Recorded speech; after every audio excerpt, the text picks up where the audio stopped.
Lindsey Graham flipped and said one thing about Obama that'll make Trump cheer like crazy. A third Republican candidate asked if the Obama administration could have improperly, quote, unmasked him in intercepts.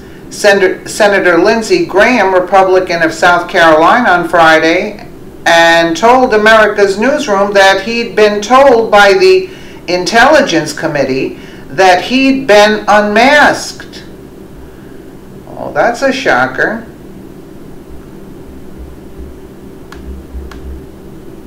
Do you think you're going to get a lot of substance, not you directly, but the Senate will, with this hearing next week, or are you worried about exactly what he will or won't be able to say?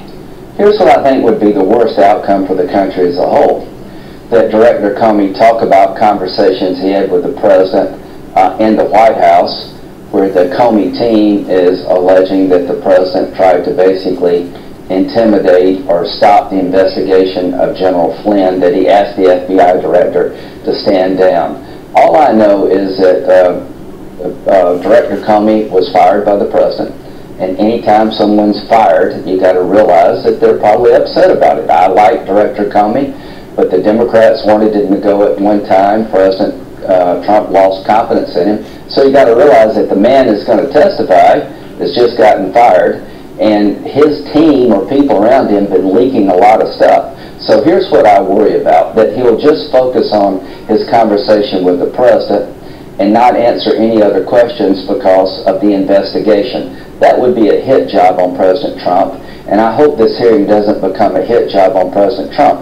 I think Director Comey should answer the question, is Donald Trump under investigation? Is he a target or subject of an investigation regarding him colluding with the Russians? I don't believe he is. There's a cloud over the presidency that needs to be removed if the facts justify it being removed. So I just hope it's not a one-sided discussion where he recounts a conversation with the President and he won't answer any other questions. I think the President of the United States deserves for the American people to know whether or not he's a subject of the investigation regarding colluding with the Russians. The Russians interfered with our elections, Shannon, but I've seen no evidence of collusion between the Trump team, and when it comes to President Trump as an individual, zero evidence that he colluded with the Russians. Okay, so there's that track. There's also this now track about unmasking, about people within the Obama administration who were making requests to have names unmasked.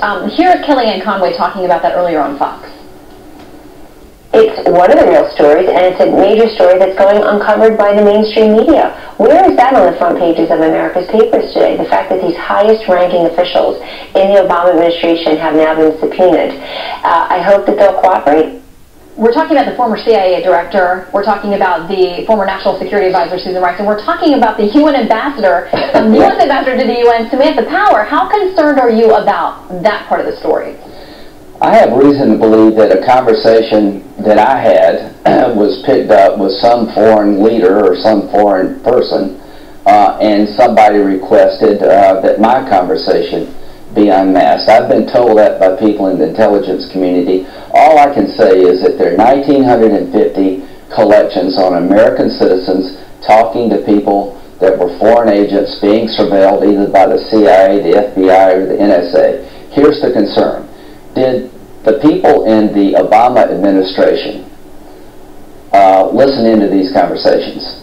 Was there a politicizing of the intelligence gathering process? So what I want to know, of the 1,950 incidental collections on American citizens, how many of them involve presidential candidates, members of Congress from either party, and if these conversations were unmasked, who made the request? Because I want to know everything there is about unmasking, how it works, and who requested unmasking of conversations between foreign people and American members of Congress. Okay, and so you believe you've got information that suggests you were an unmasked target?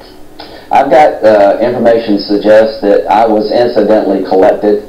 I don't know if I was unmasked or not, but I've sent a letter to the NSA, to the FBI, and the CIA requesting any collection on Lindsey Graham. Now, if you got a reason to believe that a member of Congress is committing a crime, then you go get a warrant to follow us around like you would any other citizen. But I meet with foreign leaders all the time. And I would be upset if any executive branch agency listened in on my conversations, because I'm in another branch of government. Absolutely. I have reason to believe that a conversation that I had was picked up with some foreign leader or some foreign person, and somebody requested that my conversation be unmasked, Ghraham said. I've been told that by people in the intelligence community. It's funny that Ghraham said this because of Senator Rand Paul, Republican of Kentucky, and he sent him a letter to the Senate Intelligence Committee and asked his name or the names of other members of Congress or individuals from our staffs or campaigns were included in queries or searches of databases of the intelligence community, or if their identities were unmasked in any intelligence reports or products. Share this right now if you want Trump to pin this to Obama. Of course it is. He seems to have done what Nixon did and hasn't gotten in any trouble. Of course, even Susan Rice, all these people, they could not take it upon themselves to start unmasking people. The direct orders came from Obama. It's just common sense. Let us know what you think in the comments below, and thank you so much for watching.